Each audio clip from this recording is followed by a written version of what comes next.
Fillimi i javës ka qenë decisiv për zhvillimet politike shqiptare dhe kjo është konfirmuar nga ardhja e dy drejtuesve të lartë të ekzekutivit holandez dhe gjerman, të cilët në një segment shumë të shkurtër kohor kanë dhënë mesazhe shumë të rëndësishme për zgjidhjen e krizës, por që tek e fundit nuk kanë ndikuar as fare për atë që mendohesh se do lezohesh nga opozita. Më së pari, ministri i jashtëm holandez, Bert Koenders, ka qenë shumë i qartë në artikulimin e tij për sa i përket bojkotit të opozitës, por në të njëjtën kohë është ndalur dhe në punën e ekzekutivit shqiptar për aq sa mund t'i lejohet dhe ka dhënë kuptin që ishte e pamundur për Shqipërinë në ditët ku jetojmë që të kërkonin azil në vendin e tij. Desa mesazhi që ishte për krizën politike ka qenë tejet i fortë. Ndërkohë, pak më vonë pritesh me shumë interes deklarata e ministrit të jashtëm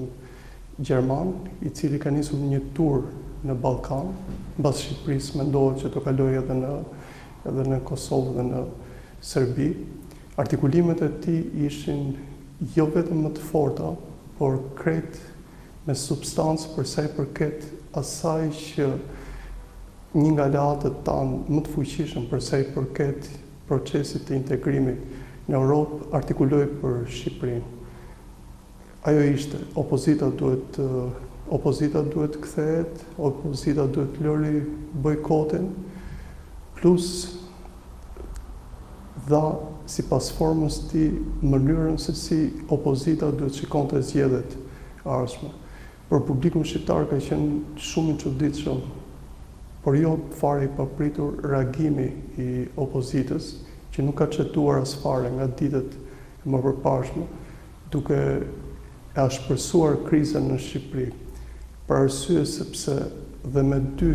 artikulimet e fundit, të cilat kanë ardhur nga dy vende shumë potente të Bashkimit Evropian dhe të themi sponsorizuese të proceseve integruese të Shqipërisë, ata nuk kanë reaguar mirë.